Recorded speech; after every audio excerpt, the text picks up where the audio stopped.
Hi there! Recently, I've been on the trail of the world's best card games. Games like Arboretum, Jaipur, Condottiere, or The Fox in the Forest. It's a lot like Thanos hunting for Infinity Stones in that I'm large, these are small, and if you get in my way, I'll destroy you. This recently put me on the trail of the superb For Sale. And if you've played For Sale, it should speak volumes that our review of this can wait, because I like 6 Nimmt even more.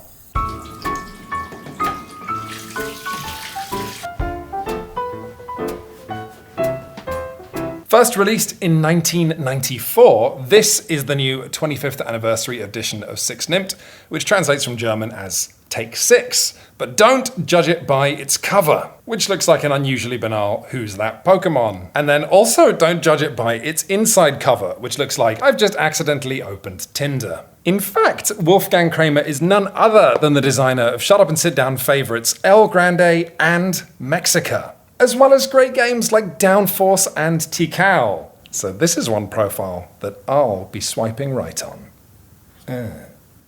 6 Nimmt is a game for a frankly unbelievable 2 to 10 players about running with the bulls or being bullheaded or some other theme with the vibe of a math teacher trying to make their lesson fun. But don't worry, because this game has less trouble standing on its own than I do. When you start the game, you deal every player 10 cards and put out 4 rows of cards in the middle. And to win, you have to not be the sap who takes these cards. To play, everyone is going to be looking at their cards, choosing one to play, and then simultaneously revealing. Starting with whoever played the lowest card and counting upwards, each card must then be placed to the right of one of these rows in ascending order of the number that's closest. So this 21 is closest to the 10 and it goes here. If somebody's played an 84, it's not as high as this 90, so the number it taps next to is actually that 21. Now, you'll notice that in playing this 84, this player has skipped about 60 numbers. What that player has done, perhaps deliberately, the sly devil, is dramatically shrink the play space as if all the players were wearing the same corset and one person was winching it shut. Players then just go again with a hand that gets smaller and smaller. They have to pick another number, put it down, and simultaneously reveal. And what you're doing with all of this play is trying to avoid the 2 circumstances in which you have to pick up these cards. First off, if it's your turn to add your card and it's lower than any of the rows currently stand, you have to take a row of your choice and add it to your scoring pile of shame. But way worse is when your card is the 6th card in a row, hence 6 Nimmt. If you do that, you have to take the whole row. The number of horns in your scoring pile is your score, and the lowest score wins. And just for fun, numbers divisible by 5 and 11 have more horns. You know, with the exception of one card in the 104 card deck, 55, which is divisible by 5 and 11 and has 8 horns. That's it. Those are all the rules. You just select and pick a card 10 times, hopefully come out of the round unscathed or only lightly grazed. You note down everyone's horns and you go again. When someone passes 66 horns, the game is over, although you can increase or decrease that number if you want to play a longer or shorter game. After that, the player with the least horns wins. And listen, if you're into board games for beautiful pieces and storytelling, if you want big boxes overflowing with color and components, obviously this isn't the game for you. But if you're like me, and you crave the cold cut and thrust of unadorned card play, holy cow! In a nutshell, 6 Nimmt is gambling for parking spaces. Like, let's say this is our game, right? It's a 4-player game with 2 parking spaces. This top row looks good, but that this is a 93 and there's a 94 right here means it's functionally useless. Anyone playing a card here or here takes the whole row, so they're useless too. All we have is these 2 slots. To go there, you're going to have to play a card between 24 and 46 out of the 4 of you. Now, the first 2 players who do that are going to be safe. The 3rd highest number is going to take the whole row. But interestingly, the 4th player is fine. Now, I'm going to be making a lot of ornate observations in this video, but if you take away one thing, it should simply be this. Trying to predict what your friends are going to do and the weird probabilities of who might be holding what numbers is really entertaining. Trying not to be the piggy in the middle who gets stuck with the penalty is really entertaining. And taking a row is so excruciatingly painful that players end up full of relief and laughter that it wasn't them who did it. Because ideally you're playing with more than 2 people, so it won't be happening to you most of the time. But what's so important to 6-Nimpt's strategy and superlative schadenfreude is that players have an option if they don't like their odds. Remember that if you play a low card, you can voluntarily take any row. Obviously that's bad, but it's less bad than taking a full row. So now you have this excruciating decision between deciding to gamble or give up. And what's even better is that if 2 players decide to give up on the same turn, the person who played the lowest number goes first and gets the whole penalty, and the next player gets nothing. Is that fair? Absolutely not. Is it amazing? Yes, it is. Watching your friends groan when they gamble when they should have given up, or given up when they should have gambled, never gets old. What I'm saying is, you might look at the number of numbers in 6-Nimmt and assume that it's a game for people who are mathsy. It's absolutely not. It's a game for people who just like watching their friends squirm. Look at my players. Quintinius over there, he looks confident. He must have a number that fits just right. He knows he's safe. Quantum, on the other hand, he's looking nervous. He's probably got a couple of options, maybe 3, but none of them are quite right. And he's trying to decide what risk he's going to take or whether to take no risk at all. Now, let's look at Quingles. That is the beautiful face of a man who doesn't really have any options at all. Jesus, Quingles, are you okay? I'm fine. Let's go. Okay. Ah! Oh, I think that means you take the row. I'm so... Whoa, that was a technically impressive joke. How'd we do it? It was Chris Pratt, and it only took him 2 takes. I think that means you take the row. Yeah, that first take went in my crotch. So if you need something done right the second time, call Chris Pratt. So is that all you needed, or? Yeah.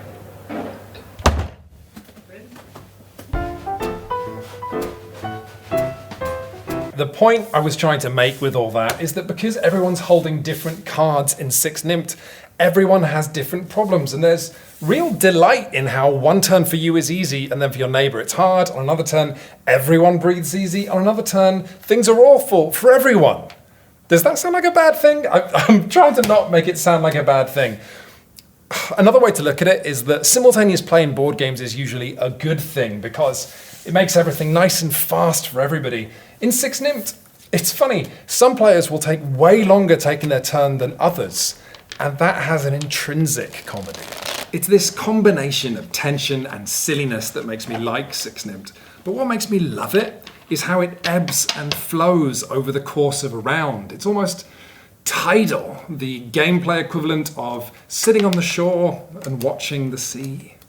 Because in every round the rows fill up at the same time as your hand shrinks, the stakes escalate as your options narrow. With every card you play, the game becomes more tense. With every failure, the game becomes funnier. Until finally, players are stuck with having to pick the least awful of 2 cards, and because no one has control, nobody knows what's going to happen, and then you have just 1 card. And beautifully, every round of 6-Nimmt ends with every player just casting out that last card they were holding, their fate now with the gods. And to me, that is an arc that is as beautiful as a rainbow.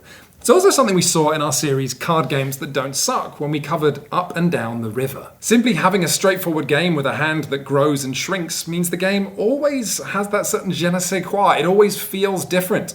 It also alleviates some of the demand the game places on your attention. But if 6-Nimmt is a game that delights in driving players mad, it does also give you plenty of time to catch your breath when you have, exactly the right card for the right moment, and you can feel confident, almost cocky, which is again, pleasant. But equally, this is still a game that you can take seriously. It's got that lovely elasticity when I can play semi-checked out and just enjoy the procedure, but also I can look at my hand and really puzzle, not just over what card I'm going to play now, but what cards I might want to save, what counts as a low card that might get me out of trouble in future. Probably. So here's the thing. The precise kind of game 6 Nimmt is depends a lot on that crazy player count, remember? 2 to 10 players? I've tried it at a lot of those player counts, and let me tell you, I've never felt more like a test pilot. Astronauts report it feels good. T-minus 25 seconds.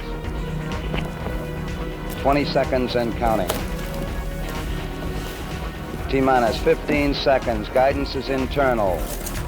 At the low end, 6 Nimmt is pretty bumpy and unimpressive. Some of the more interesting decisions become a coin toss, and it turns out that taking horns is a lot less funny when it's not mostly happening to other people. I think we need to crank this up a notch. Alright, we are now officially playing a good game. Congratulations, everybody. Let's try just a bit faster. Oh yeah, this is working. This is a beautiful mix of tactics and gambling. I think this baby can handle more though. What do you think? Good work, everybody. We've arrived at Board Game Geek's recommended player count. More cards being played means everyone has less control, but there's a lot of fun to be had in the chaos. According to the metrics, 59.9% of BGG users consider this one of the ideal player counts. Can you hear us, Quins? Does this feel ideal? Yeah, we've pushed this too hard. The game is now coming apart at the seams. Looks like we're increasing downtime while decreasing fun. Let's try just a little more. Yeah, we're getting something from the pilot. He'd rather play a party game. Repeat, he'd rather play a party game. In conclusion, I'd have to call 6 Nimmt a 3 to 7 player game, no matter what the box tells us.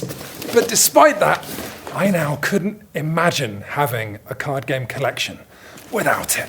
There's an ineffable quality of flow that a lot of the best card games have, an undemanding, easygoing silkiness that you want when you're choosing to play a card game over a board game. 6 Nimmt packs more of that flow into a smaller box than I've seen since Love Letter. It's so small and so simple, yet so smart and so silly. Of course, it had to get the Shut Up and Sit Down recommends badge.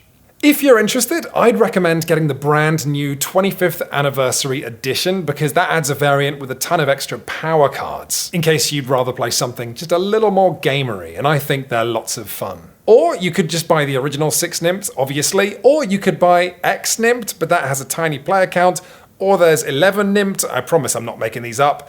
I understand that 11 Nimmt is okay. I don't really know. But what I do know is that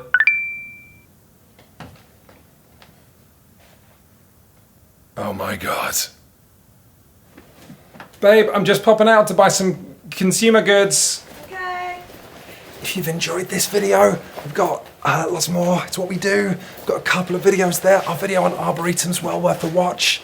You know, or you could just see the latest thing that we've done. Yep.